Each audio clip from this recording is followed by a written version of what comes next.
Pipila ka mamaligyaay sa dry goods ug variety section sa Agdao Public Market sa Davao City nanawagan sa lokal nga kagamhanan nga tugutan silang makabaligya sa ubos nga bahin sa palengke. Ang detalye niini sa live report ni Jandy Esteban. Jandy.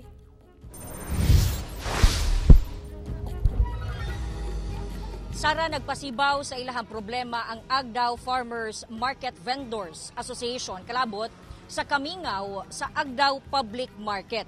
Maglisod matud pa sila og apas sa ilahang renta tungod sa hinay ang palit.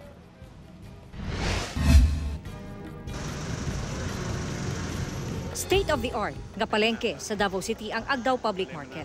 Labing unang palengke sa syudad nga dunay walkalator, elevator ug mga nindot nga pasilidad. Apan luyo sa kanindot sa palengke, mawang yangungo sa mga mamaligyaay, labi na sa dry goods o variety section nga nakapwesto sa second floor. Sumala ni Ligaya Uba, ang presidente sa Agdao Farmers Market Vendors Association, naghangak na sila sa pag-apas sa bayronon tungod sa kamingaw sa palengke kay hinay ang palit.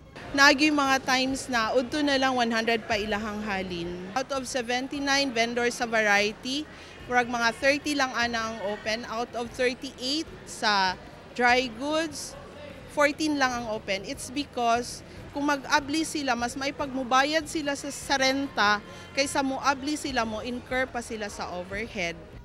Sa among paglibot sa second floor sa maong palengke, tuod man, daghan ang sirado nga mga stalls ug pipilara ang abli. Natugutan naman daw ang mga vendors nga makanaog kaniadto sugod alas 3 sa hapon hangtod alas 9 sa buntag kinaugmaan sa may isdaan ug didto mikita sila.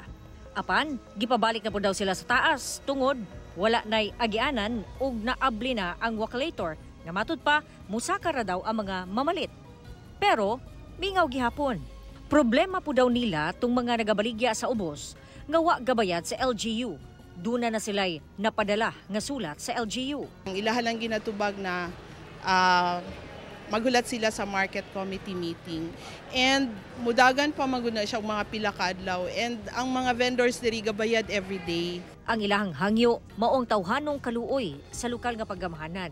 Nga unta daw matugutan sila nga makabaligya sa ubos. Hangyo mi sa amo ang pinanggang mayor kay Mayor Baste Duterte na nami letter sa iyang opisina o kay Attorney Layog. Nga unta, madungog na ang amo ang hangyo nga sige migbalik-balik apan always lang kami nagahulat ug nagalaom nga unta matugutan ang among mga hangyo nga simple lang man nga mukita ang mga vendors aron makarent, makabuhi sa ilang pamilya, makapaeskwela sa ilang mga anak. Gipaabot sa GMA Regional TV1 Mindanao ang problema sa mga vendors sa Davao City Economic Enterprise. Atong ilang request, amo po itong gibuhatan o na proposal na mo sa market committee. Ito lang katong scheduling, sa layout, ubos itong mga guidelines, guided po ito sa market committee. Ang i-propose na po naman na ay specific time na pwede na po sila maggamit sa baba. Dugang ni Makalipes. Nasabtan na ako ito na tay challenge karon sa mga parang talipapa but we are closely coordinating man po sa atong ASO kay sila man to naga-clearing sa atong mga vendors na illegally naga-surrounding Agdao.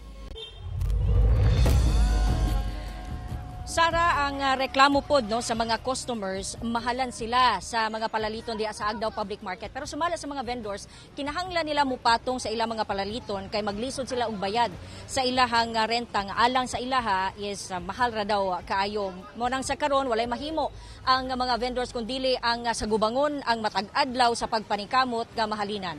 Sara. Daghang salamat, Jandy Esteban.